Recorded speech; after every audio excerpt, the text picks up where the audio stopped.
vou pedir a nossa querida pastora Vilma para que abençoe a nossa aula nessa noite. Amém? Aleluia, Senhor. Louvado e glorificado seja o teu nome, Pai. Nós queremos te pedir, Senhor, que nesta noite, Pai, aqui nesse lugar, o Senhor tire todo o cansaço do nosso corpo, do dia a dia, Pai. Vai trazendo forças novas, Senhor. Força do teu trono, Pai. Oh, Pai, em nome de Jesus, fala conosco através do teu servo nesta noite, Pai. Venha trazer ensinamentos, Senhor, para o nosso espírito, Senhor. Ensinamentos que vêm do teu coração, Pai. Em nome de Jesus. E, Pai, a força do teu poder venha sobre esse lugar, em nossas vidas, Pai. Em nome de Jesus, muito obrigado, Pai. Aleluia. Amém. Amados, na última aula, a gente finalizou a aula falando sobre a vida de uma só carne. A gente está falando sobre o aspecto da intimidade. Os irmãos vão lembrar que a gente estava falando sobre intimidade.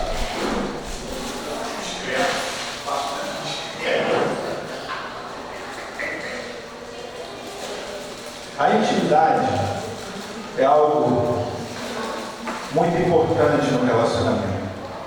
Tudo o que Satanás quer é que a gente não tenha intimidade na família. Não somente a intimidade do casal, marido e mulher, mas também a intimidade de pais e filhos. Como é que se desenvolve a intimidade? A intimidade ela se desenvolve no dia a dia. Do caminhar junto. Tem até aquele texto de Deuteronômio que diz que você vai caminhar com seu filho de dia e de noite, no caminho, no campo, né? Na mesa. Então, sem relacionamento não existe intimidade. E o mundo, né? Ele é cheio de distrações. Então tem muita gente que chega em casa, a primeira coisa que faz, né? Pegar um prato de comida, é sentar em frente à televisão. A mesa, a Bíblia fala na mesa da comunhão. É muito importante a família, ao sentar na mesa, ter um tempo de relacionamento, de conversa. E aí, meu filho, como é que foi o seu dia? Aí o filho conta: poxa, pai, hoje no meu trabalho, ou na minha escola, aconteceu isso, aconteceu aquilo. E aí, minha esposa, tudo bem? Como foi o seu dia? Como foi o seu dia no trabalho, minha esposa? Então, o relacionamento, a conversa, ela tem que existir na família. A intimidade, ela também tem que acontecer entre o casal, entre o homem e o filho, o homem, pai e filhos, com Deus. A gente precisa ter o nosso tempo com Deus, o tempo de oração, o tempo de oração em línguas, né? O tempo de jejum, o tempo de falar com o Senhor, o tempo de se expor ao Senhor. Porque sem intimidade não tem relacionamento. Então, para desenvolver uma vida de uma só carne, o casal precisa desenvolver a intimidade. É algo muito importante e a gente vai falar um pouco sobre isso. Na aula anterior, a gente falou sobre a intimidade na família, que ela tem 3 níveis, né? Não sei se vocês vão lembrar. É no corpo, né? Na alma e no espírito. Porque nós somos corpo, alma e espírito. No corpo é a intimidade do casal, não somente a relação sexual propriamente dita, a intimidade do sexo. A intimidade do corpo ela também está ligada à intimidade da afetividade.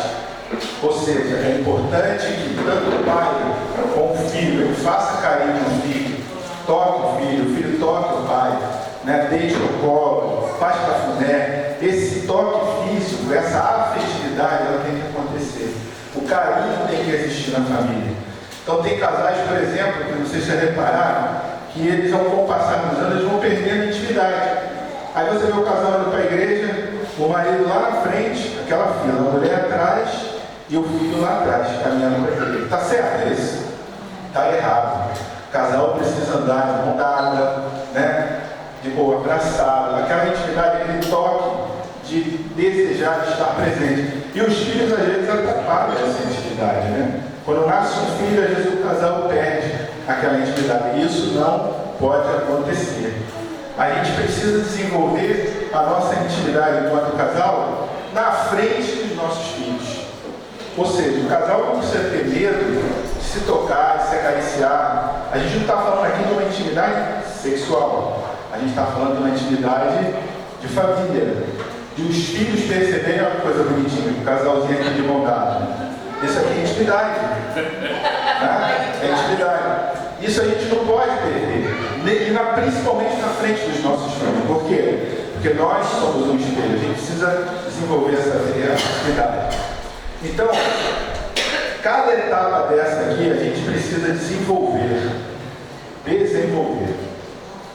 Ou seja, ninguém nasce pronto. A gente precisa desenvolver a intimidade. Como é que um casal desenvolve a intimidade? A vida sexual do casal, a cada tempo que passa, o casal vai se conhecendo mais. Então, no projeto de Deus, é para que o casal tenha uma vida sexual cada vez melhor. Amém. O vinho, né? Quanto mais velho é o vinho, e a Bíblia compara muitas vezes o vinho com alegria e com sexo, ele é melhor. E na nossa vida sexual tem que haver esse conhecimento. A sua vida sexual, o mundo ensina o contrário. O mundo ensina que com o passar do tempo, a vida sexual tende a esfriar. Mas esse não é o casamento segundo o plano de Deus. No casamento de Deus, a vida sexual ela tem que melhorar. Porque a cada dia que passa, um conhece mais o outro. Sabe o que o outro prefere, sabe o que o outro... Né? Agora, a intimidade sexual, ela pode ser a base de um casamento? Quando o casamento está nesse primeiro nível aqui, ó, nível 1. Alguns casais só chegam até aqui. Não conseguem avançar para o nível 2. Mas essa intimidade, ela é a base de uma relação? Não. Por quê? A Bíblia fala de 3 tipos de amor, né? O amor ágape, o amor eros, né? E o amor filéu. Vamos falar um pouco sobre cada tipo de amor desse.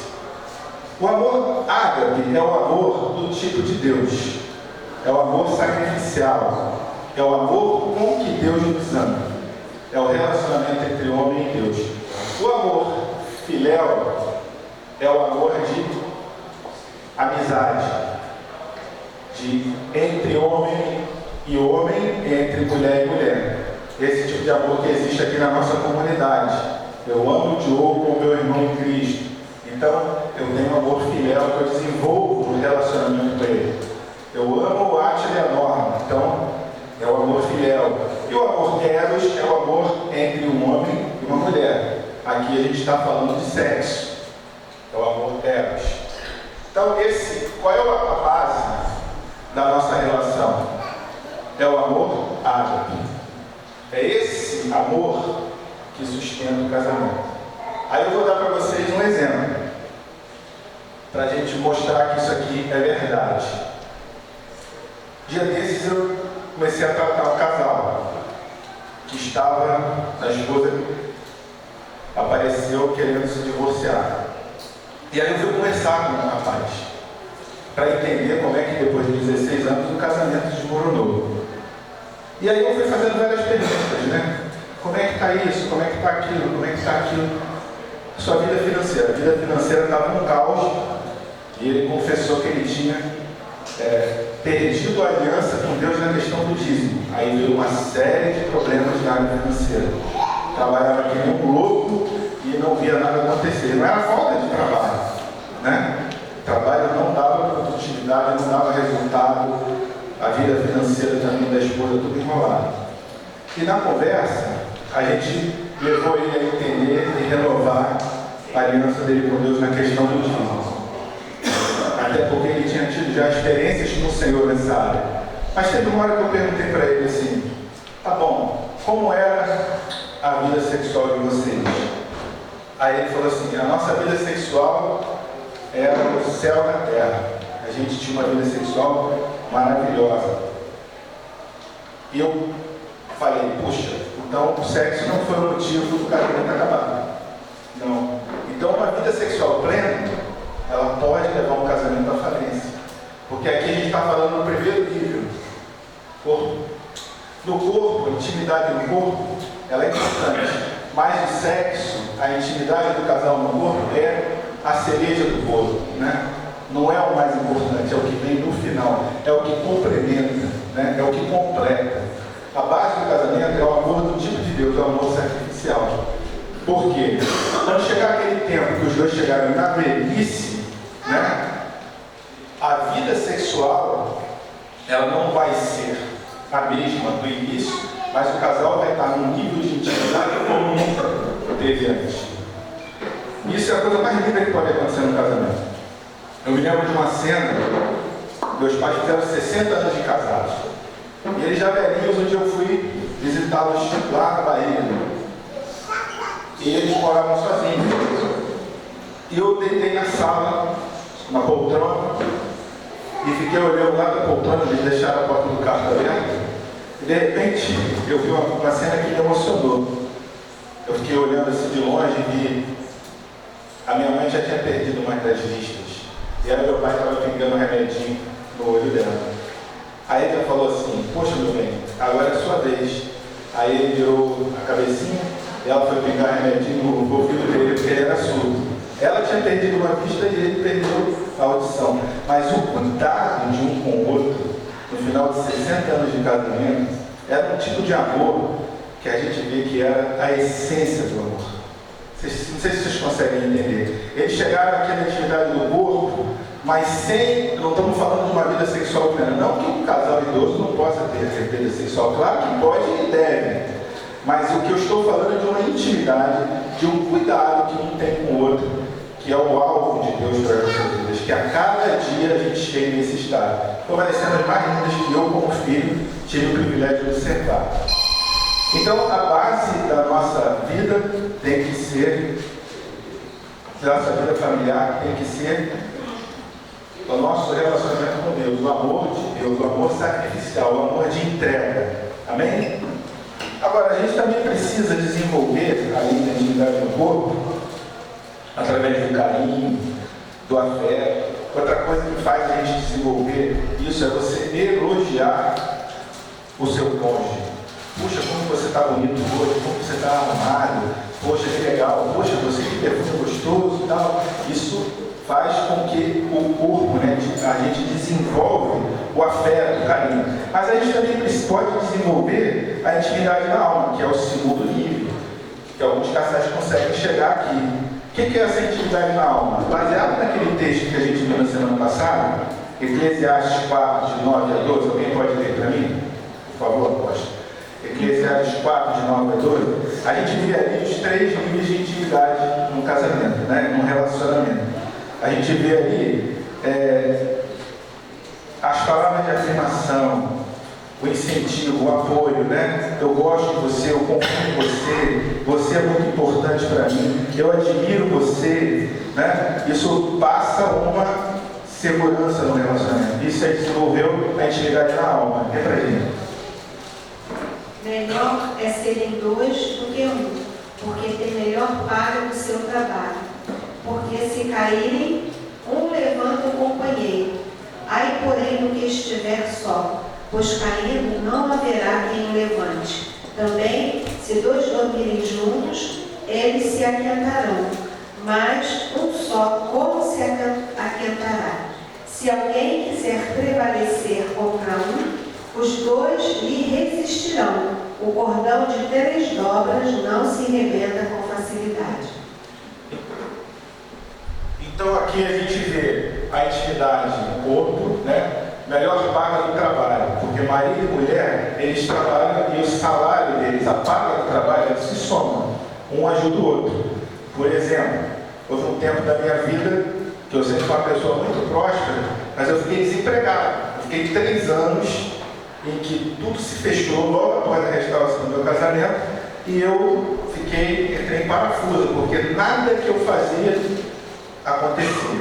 E interessante que nesse tempo eu era dizimista. Então a gente não pode dizer que a pessoa que é dizimista, ela não passa por crises. Isso não existe. A diferença é que quando você é dizimista, você tem a segurança de passar pela crise, sabendo o Deus que você serve e sabendo que aquilo é temporário, que Deus está querendo te ensinar algo. E foi o que aconteceu comigo. Eu estava ali naquela tratativa de Deus para a minha vida, mas a minha esposa me sustentou naquele tempo, sustentou a nossa casa. Porque quando Deus abençoava ela, Ele estava abençoando a unidade do casamento. Então isso pode acontecer em qualquer relacionamento. Um ajuda o outro. Uma família pode muitas vezes ser sustentada até ter um filho. Se o pai e a mãe estiverem desempregados, o filho pode assumir o papel de ajudar os pais. Né? Um ajuda o outro. Então aqui a gente está, um levanta o outro. Um levanta o outro, aqui está falando da intimidade do corpo. A intimidade da alma é um levanta o outro. Quando um está triste, quando um está desanimado, né? Com as coisas que acontecem na vida, um desemprego, uma situação de enfermidade. Então você dá uma palavra de ânimo, amor, vai dar certo, fica tranquilo, vamos continuar, vamos perseverar, não vamos desistir. Isso é a intimidade da alma. Mas a intimidade mais profunda, além dessas duas, que é importante, é a terceira aqui, que é a intimidade no espírito. Como é que um casal desenvolve a atividade no espírito? O que o casal precisa fazer para ele avançar do nível 1, nível 2 e chegar até o nível 3? O que o casal precisa fazer para alcançar uma intimidade no espírito? O que vocês acham? Quem quer falar? Quem quer sugerir? Buscar Deus, orar. Oração. Comunhão com Deus. Oração juntos. O casal, para atingir um nível de intimidade no espírito, ele precisa exercer a prática de orar juntos. É importante a oração individual? Claro que é importante. Você vai deixar de orar individualmente? De forma alguma. Isso é importante para a sua vida espiritual. Mas é muito importante que o casal e a família adquira o hábito de orar juntos, se possível até com os filhos. Né? Separar um tempo de oração da família, porque a palavra de Deus fala do poder da concordância. Né? Se 2 ou 3 concordarem, então quando um casal se junta para orar juntos, a força daquele propósito é muito maior do que a oração da unidade. Então o casal pode desenvolver orando juntos. O que mais ele pode fazer para desenvolver a intimidade espiritual no casamento? Alguma outra ideia? Outra forma é o quê? Adoração. Como é que a gente se desenvolve? O casal pode juntos adorar, estar em comunhão, né? Às vezes até na hora da intimidade sexual, porque na intimidade do casal há a presença dos anjos. Quando há sexo fora do relacionamento do casamento, existe a presença de demônios. Então, o prazer sexual sendo abençoado por Deus, ele tem a presença de anjos. E já o prazer sexual fora do casamento, ele tem a presença, ele é impulsionado pelo poder dos demônios. Né? A gente vai falar sobre isso um pouco mais à frente. Não é o nosso tema de hoje. Mas então, acho que o casal pode orar juntos. O casal pode também orar juntos em línguas, que é um outro nível de intimidade do casal, que é um tempo de oração juntos, depois passar um tempo os dois orando juntos em línguas. Isso gera uma intimidade, quebra barreiras e coisas no mundo espiritual. O poder da oração em línguas é sobrenatural. Né? Eu lembro que no tempo que eu passei por aquela crise, né, da separação, houve um tempo que o Senhor me levou no propósito de orar em línguas pela minha esposa. E foi algo muito poderoso. Eu venci, né, porque eu fiquei posicionado. Toda noite antes de dormir, enquanto eu não orava em línguas pelo menos uma meia hora, eu não conseguia dormir. O Senhor me tirou o sono para que eu entrasse em guerra espiritual pelo meu casamento. Porque ela estava debaixo de um espírito de confusão, mas eu estava posicionado buscando a oração. Então a oração em línguas foi uma arma. E o jejum? O jejum também é uma arma poderosa para o casal, para entrar em unidade e vencer batalhas? Sim. E aí tem também uma experiência nessa área. Certa vez a nossa filha, né, ela passou por uma crise, né? Ela quis começar a se afastar dos caminhos do Senhor e caminhou por uns caminhos que ela nunca foi ensinada. Um espírito de rebeldia tomou conta dela, foi após o divórcio.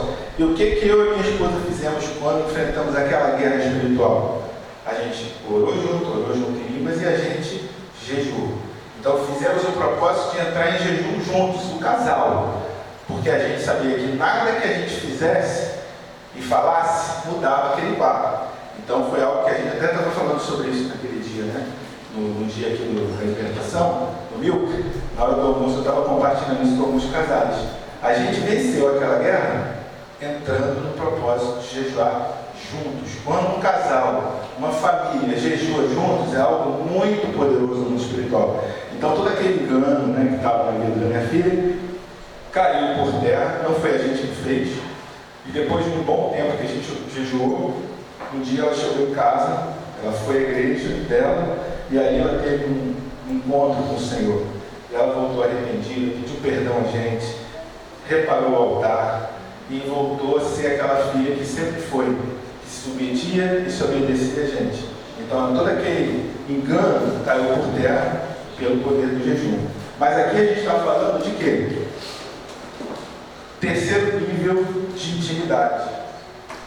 Os casais chegam nesse nível todos? São poucos que chegam aqui no nível de intimidade. Alguns casais ficam só aqui, com intimidade do corpo. Outros conseguem corpo e alma. Um até ajuda o outro, né? Um casal, às vezes o casal até não crente, mas vive o princípio de um andar do lado do outro. Mas o terceiro nível, que é a terceira dobra do cordão, só tem um casal que realmente, como casal, se submete a buscar o Senhor de verdade e coloca o Senhor em primeiro lugar na sua família.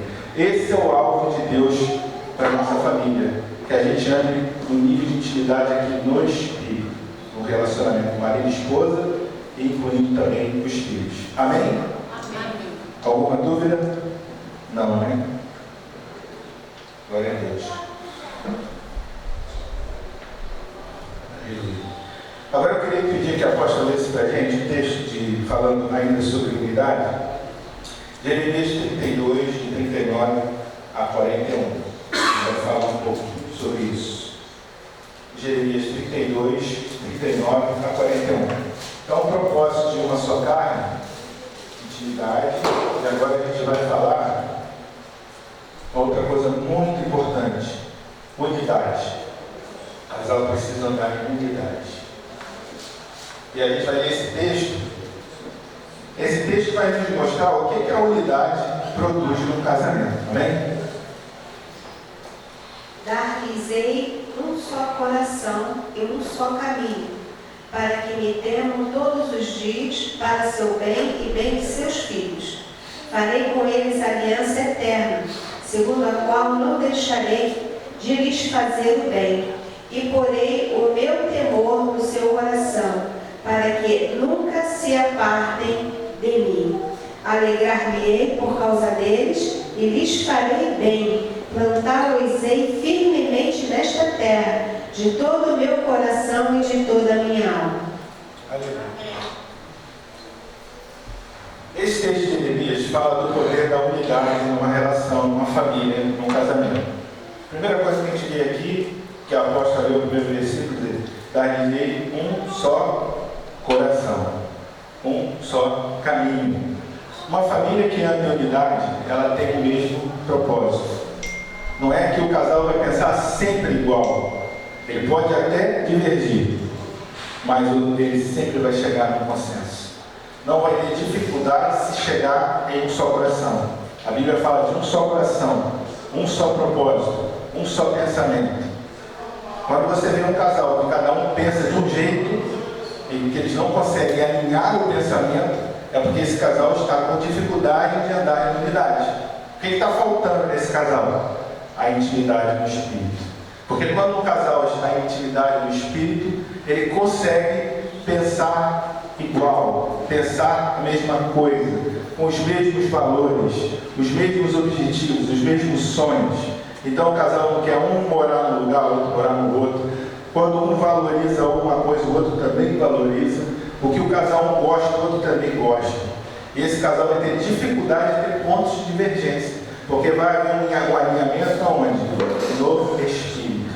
Eu e a minha esposa somos um. Essa unidade, essa intimidade vai levar a gente a pensar parecido, né? Por isso que os casais que andam em unidade do Espírito, eles não têm problema de confusão, nem de contenda, nem de briga. Isso não existe no casal que anda em unidade do Espírito. Quando você vê um casal está precisando de ajuda, está precisando de aconselhamento, está precisando de apoio, é porque ele está com dificuldade de andar em unidade do Espírito. Ele não está andando em unidade. Então, um só coração, um só propósito, um só pensamento. Isso é o primeiro ponto que aí nesse texto a gente vê. Né? E como resultado dessa unidade, né, aí esse texto vai falar que ele vai atingir o quê? Nosso próprio bem. Aqui é o ponto 2. Nosso próprio bem. Ou seja, ter um só coração vai trazer o bem para ambos. Ambos serão completos, ambos serão realizados, ambos serão felizes. Por quê? Porque eles têm o mesmo propósito. A palavra de Deus diz que um só coração vai produzir o casal, o próprio bem de cada um deles. E além de atingir o bem deles, vai falar que vai atingir o bem de quem? 2 filhos. Então tem outra, o bem 2 filhos. Então aqui, amados, quando a gente vê filhos desajustados, filhos rebeldes, filhos desobedientes, a gente sabe que isso aqui não está acontecendo. Não tem um só coração, não tem um só propósito. Então, quando o casal começa a divergir, começa a discutir ou a divergir de opinião, o que vai produzir os filhos? Se o filho vê você e sua esposa divergindo, brigando, isso vai trazer mal para a vida deles. Mas se você quer que seus filhos sejam abençoados, o bem dos seus filhos está relacionado a você ter uma vida completa entre marido e mulher. Então, numa família, quando você vê filhos que estão desviados, filhos rebeldes, filhos longe do caminho do Senhor, você sabe que ele tem problema. Então, você quer conhecer uma família. Como que a gente sabe que uma família é uma família onde a bênção do Senhor está presente, que aquela família é uma família abençoada? Como que a gente pode dizer que aquele casal é um casal abençoado? É porque ele vem todo domingo na igreja? Não. É porque eles se relacionam bem com os vizinhos? Não. É porque eles têm uma vida profissional, vamos dizer assim, boa, todo mundo ganha dinheiro? Não. Para você saber se uma família ela anda, né, em alegria, em unidade, você tem que olhar para os filhos. É aqui que você identifica se essa família, a presença de Deus está nessa casa. Porque os filhos, eles vão ser um espelho do que são os pais. Né? Os filhos vão reproduzir o que eles viram nos pais. Então, se eles foram maltratados, se havia confusão na casa, então você vai ver desobediência, você vai ver uma série de traumas, né? Até no último vídeo que a gente falou muito, foi muito bom, né? Falar sobre traumas e tudo que a gente vê que acontece, né? De maldições, essas coisas que atraem uma família, está sempre ligada na relação dos pais. Então, o relacionamento dos pais, ele atinge os filhos de uma forma direta, né? Isso é bíblico, né? Tanto que a Bíblia diz, né? Ensina a criança no caminho que deve andar e ela, quando crescer, ela não vai se desviar dele, não é verdade? Amém. Aqui esse texto fala também que um só coração, um só pensamento, a bênção da unidade, diz aí que eles não iriam se desviar. E aí, apóstolo? Não se desviar. Não se desviar. Farei com eles uma aliança, alegrar-me-ei por causa deles, lhes farei bem, plantá-los-ei firmemente nesta terra de todo o meu coração, porque assim diz o Senhor, assim como fiz vir sobre este povo todo este grande mal, feliz. Não sei onde você está falando. É porque não está na sua versão. Tem uma versão que fala que eles não iriam se desviar. Tem ali uma versão que diz, não se desviar. Para que nunca se apartem de mim. Nunca se apartem de mim. Então, para que nunca se apartem, para que nunca se desviem. Então, uma família que tem um só pensamento, um só coração, vai atingir os pais, vai atingir os filhos. E aqui vai atingir a segurança, onde não vai haver desvio. Eles não vão se apartar daquilo que o Senhor estabeleceu. Então, uma família que anda no Senhor, você não vai ver que fulano está desviado. Você vê muito a questão do desviado quando você vai, né, muitas vezes nos presídios e tal, aí você vê assim, é filho de crente. Já viram isso? Sim. Filho de crente. O que aconteceu naquela família? Como não tinha um só coração, os pais não viveram bem, não atingiram os filhos se desviaram. Ninguém se desvia do caminho do Senhor da noite para o dia. Isso acontece uma sequência de fatos que vão gerar esse desvio. Então, quando você vê um filho que ele saiu do caminho que está proposto, é porque a coisa vem lá atrás. Isso a gente viu claramente, né, no nosso seminário de libertação. O pastor Tiago fez uma lista de coisas ali que produzem um afastamento de Deus e desviar dos caminhos do Senhor, não é verdade? Aí eu fiquei me perguntando, cheguei para minha mulher, amor, aquela lista do pastor Tiago, o que a gente ainda... Fiquei pensando assim, o que poderia ter aí? Por quê? Porque a gente tem que ter esse cuidado realmente, né? Tem alguma coisa, por isso que a gente fala do Espírito Santo sondar o nosso coração. Porque às vezes você está num caminho errado, mas você não sabe que é aquele caminho errado. E você precisa se expor ao Espírito Santo para dizer, Senhor, sonda meu coração. Como fazia o salmista. Ele pedia para que o Senhor sondasse, o Espírito sondasse o coração dele para trazer revelação daquilo que ele estava fazendo e não agradava ao Senhor. Então, às vezes é uma forma de você falar, às vezes é uma forma de você tratar o seu filho, uma forma de você, né, se colocar. Você precisa ver o que está desagradando o Senhor, para que você não tenha nenhuma aliança, né, errada, né, para que a sua vida seja uma aliança perfeita. E nesse texto, aí a gente falou da segurança de não se desviar. É interessante porque aí diz que o Senhor não permitiria que eles se desviassem, né? Ou seja, quem traz segurança nessa sequência aqui é o próprio Deus. Nosso Deus é o fiel depositário, é o garantidor daquilo que a sua palavra ensina. Significa que se você andar em obediência, você vai colher os frutos da obediência. Se você andar em desobediência, você vai colher os frutos da desobediência. Quando a gente leu lá Deuteronômio 28, você vê o quê? A lista das maldições e das bênçãos, tá certo? Aí alguém que lê a Bíblia assim, mais cuidado, pensa assim, puxa vida, a lista das bênçãos é desse tamanho. Quando começa a falar da lista das maldições, é enorme.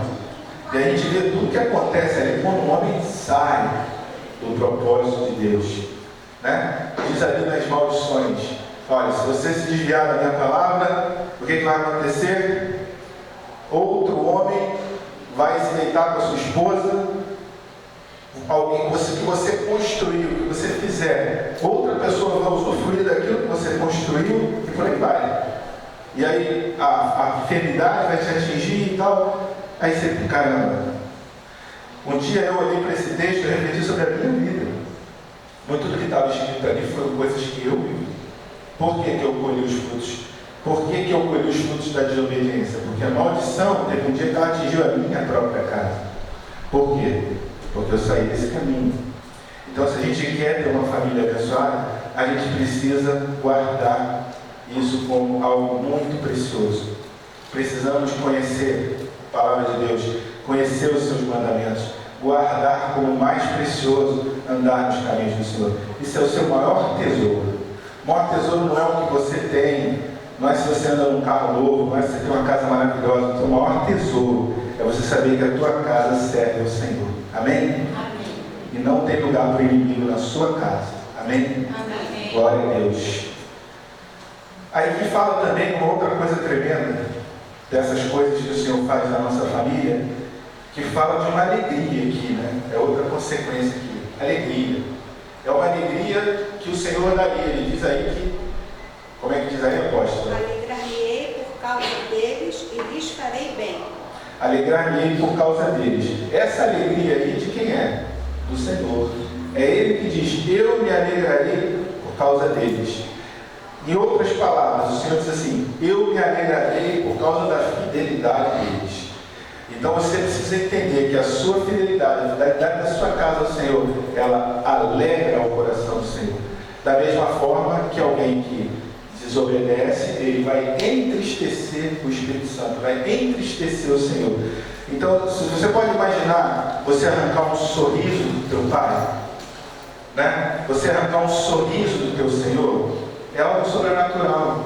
É algo que você imaginar que aquilo que você está fazendo de forma correta, você está arrancando um sorriso, que aquilo agradou o Senhor. Eu me lembro de uma vez que eu vivi uma experiência dessa, foi um dos momentos mais lindos da minha vida, nesse tempo, né, que o Senhor trabalhou na minha vida. Eu estava separado da minha esposa e uma vez eu peguei um carro e eu saí do meu trabalho. Eu estava fazendo uma obra no centro do Rio, ali na Caixa Econômica, e eu atravessei a ponte, e era por volta de 3 horas da manhã. E quando eu toquei ali aquele rádio do carro, estava passando um culto ao vivo numa igreja, lá em Cordovil. E aquele louvor entrou dentro do meu coração, e eu comecei a adorar o Senhor. Eu estava sozinho na ponte, e aí o Espírito Santo me tomou de uma forma que eu fiquei numa alegria muito profunda. Eu comecei a adorar o Senhor, comecei a chorar. E teve um momento que era tamanha a presença de Deus naquele meu carro que eu não consegui continuar dirigindo. Eu parei o carro. E quando eu parei o carro, lá no culto, no outro lado da ponte, uma irmã foi tomada em profecia e liberou uma palavra sobre a minha vida. Ela teve uma visão daquilo que estava acontecendo ali naquele carro. Ela falou: o Senhor está me dando uma visão. Estou vendo um jovem, está dentro de um carro. E ele está adorando o Senhor. Ela começou a falar em línguas, interpretar. E ela disse uma coisa que fala muito sobre esse texto aqui. Ela falou assim, ela liberou a palavra para mim, né? Eu lá do outro lado, sem ela nunca ter me visto. E ela falou para mim: o Senhor colhe as tuas lágrimas como incenso suave e agradável a Ele. Então as minhas lágrimas não eram lágrimas de sofrimento. As minhas lágrimas eram lágrimas de adoração. E eu sabia que aquela palavra era para mim. E aí o Senhor se alegrou da minha vida e eu me alegrei nele. E eu tive um bálsamo do Senhor derramado sobre a minha vida naquele dia. Anos depois, eu tive o privilégio de ir nessa igreja. Tinha uma vontade disso acontecer. Senhor, um dia eu queria ir naquela igreja e descobri quem foi aquela irmã que um dia profetizou na minha vida. E o Senhor me deu esse privilégio. Eu cheguei anos depois, muitos anos depois, era uma igreja Assembleia de Deus de Cordovil, e o culto era da Rádio Melodia, né, que passava toda primeira sexta-feira do mês, naquela época. E eu cheguei e fui convidado para um casamento naquela igreja. E quando eu cheguei lá, eu procurei aquelas irmãs, que eram lá do círculo de oração daquela igreja, e eu me identifiquei, dei testemunho daquilo que eu vi, e me alegrei com meus irmãos ali naquela noite, com nossos irmãos. Então, irmãos, alegrar-me neles. O Senhor, Ele se alegra daqueles que colocam a sua confiança nele. E naquele momento da minha vida eu tinha já feito um concerto com meu Deus. E eu já andava, mesmo sem ter o meu casamento restaurado ainda, mas a minha vida já estava restaurada. Então o meu coração e a minha adoração alegrou o coração do meu Deus. E aí a gente sabe depois o que Deus vai fazer, né? Coisas tremendas.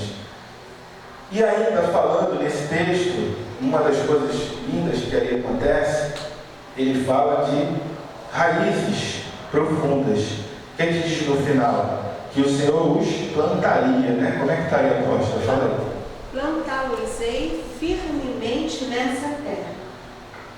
Então está aqui, ó, mais uma consequência da unidade. O que o Senhor faz? Ele planta o servo dele. Plantá-los-ei firmemente nesta terra. Isso é o que Deus faz com aquele que vive em unidade. Plantá-los-ei. Por que plantá-los-ei? O que significa alguém que é plantado? É alguém que tem o quê? Raízes profundas. Para você poder ser plantado, é aquela pessoa que pode vir a adversidade, pode vir o vento, pode vir o que vier, você sabe que você está plantado. E aí fica a pergunta: você está plantado? Será que você já viveu tudo isso aqui? Você chegou nesse ponto em que você pode dizer que você está plantado? Será que você pode dizer que qualquer adversidade que vier sobre a sua casa, seja uma enfermidade, seja uma perda, o que for, mas você sabe onde você está plantado? E outra, onde você está plantado? Né? Aonde está o teu coração? Aonde o Senhor te plantou? Qual é o seu lugar no reino de Deus? Né? Qual é o teu propósito? Você sabe o que Deus tem para a sua vida? qual é o teu chamado. Então, aquela pessoa que é plantada, ela conhece o seu Deus e ela sabe qual é o propósito da vida dela. Onde o Senhor colocou, seja no trabalho, seja, né, na escola, seja na sua comunidade, aonde ela está, ela sabe que ela tem um lugar, que Deus tem um propósito, sabe? Aonde é o seu propósito, seja qual for, tenha certeza que você está plantado, você é uma árvore profunda. Eu queria pedir a apóstolo para ler o Salmo 1:3, que completa isso, né? Que diz o que é alguém que está plantado, né? Esse salmo é maravilhoso. Lê para a gente aqui, apóstolo, Salmo 1:3. Ele é como a árvore plantada junto à corrente de águas, que no devido tempo dá o seu fruto, e cuja folhagem não murcha, e tudo quanto ele faz será bem sucedido. Amém? O que a Bíblia diz aí de que a folhagem não murcha? A folhagem é aquilo que a gente pode ver da árvore, né? Quem olha uma árvore, quando você vê uma árvore frondosa, mas ela está cheia de flores, ela é muito mais bonita que uma árvore que está sem folha nenhuma, né? Então, como as pessoas veem você? A Bíblia fala de uma árvore cuja folhagem não murcha, porque representa que tem vida que alimenta que a gente vê. Então, a gente tem que olhar para a nossa vida e se perguntar: será que eu sou uma árvore frondosa? Sou uma árvore vistosa? Será que o que as pessoas olham, e olham para a minha casa, para a minha família, como as pessoas veem? A minha casa dá testemunho de uma casa que o Senhor é o centro da casa, que governa aquela casa, né? A minha casa, ela alegra o coração do Senhor? Ou na minha casa tem confusão, tem briga, tem desentendimento, tem discórdia? Como está a minha casa? Se a nossa casa não está de acordo com o que a palavra manda, a gente precisa colocar a nossa família em oração, pedir ajuda, pedir para que o Senhor entre, restaure e governe, né? Mais tarde a gente vai chegar num ponto que a gente vai falar sobre restauração da família, mas esse é um processo que a gente vai ver lá na frente. Por enquanto a gente está tentando aprender sobre as bases de uma família. O que uma família precisa para ela caminhar nesse propósito, para ela ser, né, na terra e cumprir o propósito do Senhor. Porque quando Deus chamou Adão e Eva, Deus falou para que eles multiplicassem, enchessem a terra, para que eles abençoassem as famílias na terra. Então a nossa família tem que ser um objetivo de impactar as outras famílias, né? O que eu acho maravilhoso no trabalho que a gente faz lá no encontro de casais é que os casais, quando eles saem do curso, eles saem preparados para poder edificar outras casas, edificar outras famílias. Então é muito bom passar um tempo com aqueles irmãos e ficar ali estudando cada ponto, né, do casamento. É algo muito poderoso, porque a gente bate uma radiografia de como é que está o nosso coração. A gente vai se expondo à palavra, mas no final, os casais que conseguem chegar até o curso, eles saem podendo abençoar também outros casais, conhecendo os princípios da palavra, conhecendo sobre o governo de Deus na família. Então esse curso tem esse objetivo, porque os nossos filhos, eles vão ser aquilo que nós, como pais escolhem. Nós somos os responsáveis pelos nossos filhos, né? Os pais, eu acho interessante que a gente vai ter que dar conta ao Senhor dos nossos atos, né? Nós vamos comparecer diante do tribunal de Cristo e ali as nossas obras vão ser julgadas, tanto as boas como as ruins. A gente está falando de salvação, a gente está falando do julgamento das obras, né? E tudo vai ser apresentado diante do Senhor. Eu outro dia falava com um rapaz, porque a gente fazendo aquele texto que compara, né, o homem, a mulher, né, em Efésios, é interessante porque o que ali fala? Fala assim, para apresentar, né, Jesus para apresentar a igreja, né, pela lavagem da palavra. Então o que Jesus tem que fazer? Jesus vai ter que apresentar para o Pai uma noiva limpa, uma noiva restaurada, né? Esse papel de apresentar a noiva, ele é de quem? De Jesus. E aí faz uma comparação entre o homem e a mulher. Então o homem vai ter que apresentar para o Senhor a sua esposa. Deus vai chegar para mim um dia e vai falar assim: bom, Paulo, eu coloquei essa mulher aqui na sua mão. Como que você vai me trazer ela? Como você está me trazendo essa mão? Sou eu que vou ter que apresentar a minha esposa ao Senhor. Eu, o sacerdote da minha casa, vou ter essa honra e esse privilégio. Mas o Senhor vai me pedir contas do que eu fiz como eu tratei minha esposa, né? Se eu cumpri meu papel de sacerdote, se eu ensinei a minha esposa, se eu protegi a minha esposa, se eu cuidei dela. Então, como é que pode um homem que maltrata a esposa, grita com ela, depois ele vai ter que se apresentar diante do Senhor, ele vai trazer o quê? Então, nós temos a responsabilidade, nós maridos, de apresentarmos a nossa esposa ao Senhor. A gente vai ver isso também mais na frente. Amém? Glória a Deus. O último ponto nessa noite, vamos ver se vai dar tempo. Eu queria destacar aquele aspecto da intimidade, da unidade, que lá no Gênesis diz que eles estavam nus, Adão e Eva, né? E eles não se o quê? Se envergonhavam.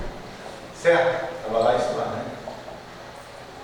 Aí eu quero falar com vocês um pouquinho sobre isso aqui. Estar nus, um diante do outro. Adão e Eva, eles tinham uma intimidade tal, antes da queda, que eles foram criados nus. Eles estavam nus diante do outro e eles não se envergonhavam. O casal precisa, para andar em unidade, ele precisa estar completamente nu, um na frente do outro, e não se envergonhar. O que é estar nu diante do outro, marido e mulher? É se conhecer profundamente. O casal precisa um conhecer o outro profundamente. Eu preciso conhecer as dúvidas, os anseios da minha esposa. Eu preciso conhecer o que está no coração dela. Ela precisa conhecer o que está no meu coração. Existem casais que eles não se conhecem, eles não têm intimidade, eles não sabem o que vai no coração do outro. Como você pode imaginar um casal que depois de 16 anos de casamento, a mulher chega para o marido e diz assim: eu quero divórcio, da noite para o dia. Aquele casal não se conhecia, eles não estavam nus um na frente do outro. Não estamos falando aqui da nudez física, que é lógico que o casal precisa ter intimidade física. Na relação sexual, eles estão nus um diante do outro. A gente está falando da nudez de um se fazer conhecer o outro. Esse tipo de intimidade o casal precisa desenvolver, né? O casal precisa se conhecer. A esposa não pode ter terror de falar para o marido que está no coração dela. Nem o marido pode esconder aquilo que está passando no coração dele. Então tem marido que chega em casa, passou um monte de problema no trabalho, e ele não quer levar aquela situação para a esposa, porque eu estou querendo poupar a minha esposa. Não quero trazer aborrecimento para a minha esposa. Está certo? Não, isso não está certo. Aí ele fica em casa fechado, não fala, e isso não traz o quê? Intimidade para o casal. O casal precisa olhar um para o outro e falar assim: o que está acontecendo, meu amor? Aí você vai lá e fala. Esse é a intimidade que Deus quer para o casamento. Que um chegue para o outro e faça conhecer, se faça conhecer. A gente precisa se conhecer um ao outro. E é interessante que a gente também, para se conhecer, eu queria que você lesse para a gente agora Gênesis 3:7. Olha o que aconteceu em Gênesis 3:7, depois da queda. Abriram-se então os olhos de ambos e, percebendo que estavam nus, cozeram folhas de figueira e fizeram cintas para si. Então, quando Adão e Eva perceberam que estavam nus, o que eles fizeram? Pegaram folhas de figueira e fizeram aventais e se cobriram diante do Senhor. Aqui fala de uma questão que existe no casamento que não pode existir.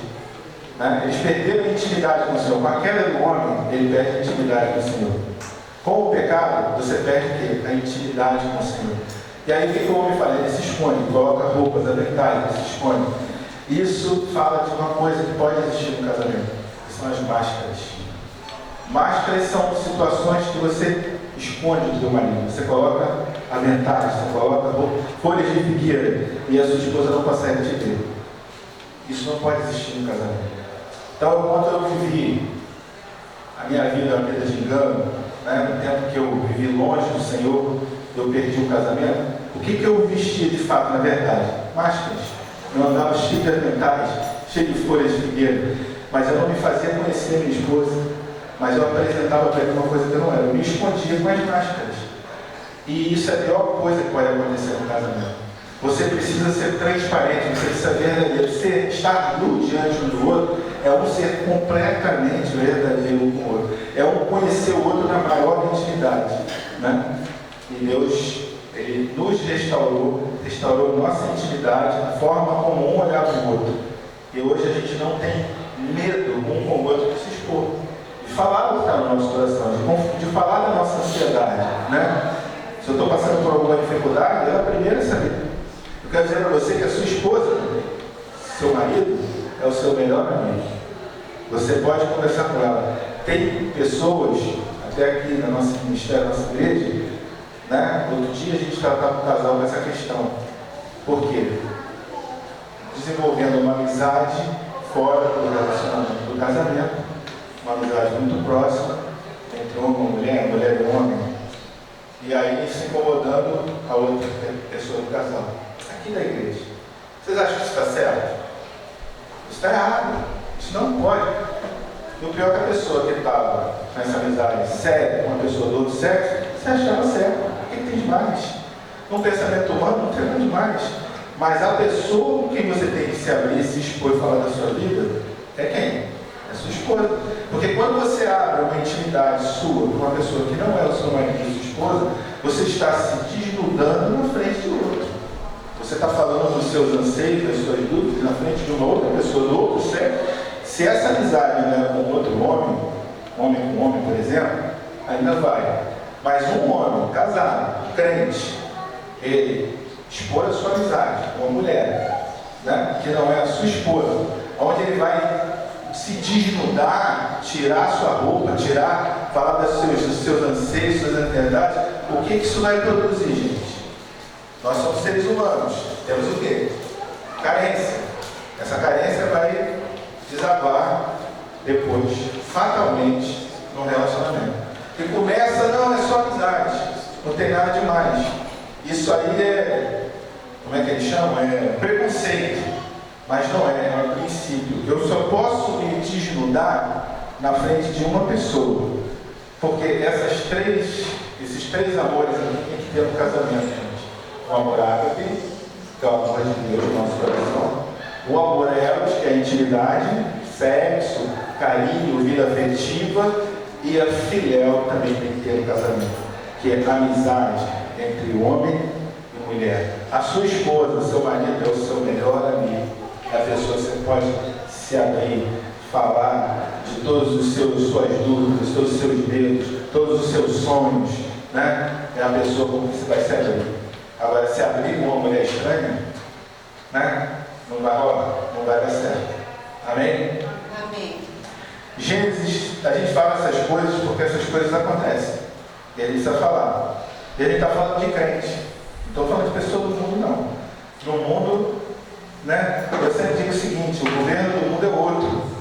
As leis que governam o mundo são diferentes das leis que governam nós como crentes, tá certo? Então a gente caminha em uma outra direção completamente diferente. O nosso manual é a palavra de Deus.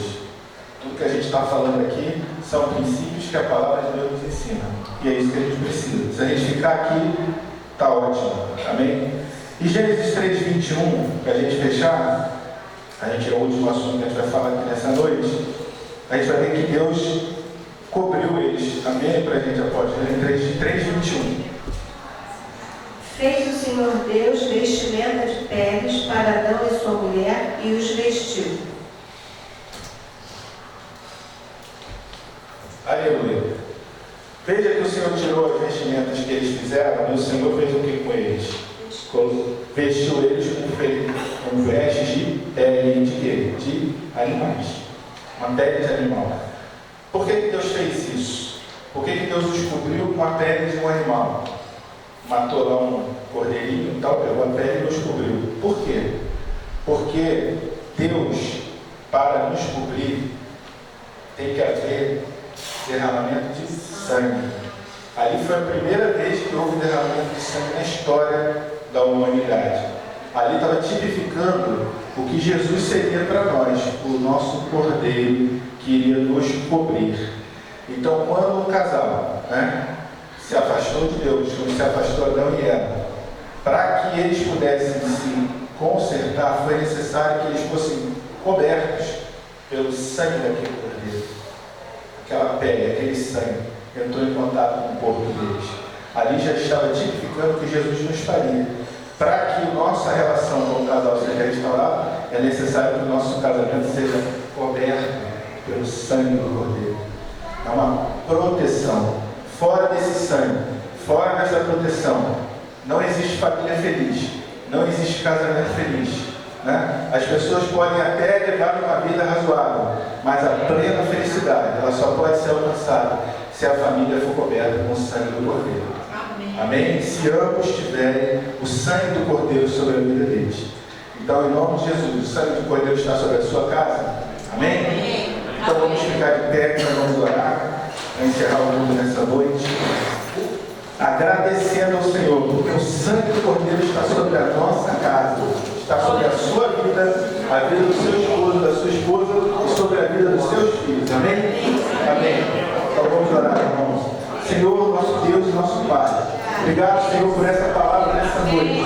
Obrigado, Senhor, pelo teu sangue que nos cobriu. E nós estamos aqui hoje, Senhor, somente porque o teu sangue nos cobriu. Reconhecendo, Senhor, que sem o teu sangue, sem a tua cobertura, sem o seu sacrifício, nós não estaríamos aqui, Senhor. O nosso casamento foi restaurado, a nossa família foi restaurada por causa do teu sangue, da tua cobertura. Senhor, nós nos submetemos, cada um de nós aqui como igreja do Senhor, e individualmente cada um de nós declaramos que o Senhor é o nosso único Deus, e somente o teu sangue que nos cobre, é o teu sangue que nos limpa, é o teu sangue que nos lava, Senhor. Obrigado, Pai, pelo teu sangue, obrigado, Senhor, pela salvação, e obrigado, Senhor, pela restauração da nossa família, Pai. Nós te agradecemos, oramos no nome sobre todo nome, no nome de Jesus. Amém. Glória a Deus. Vamos, rapaz.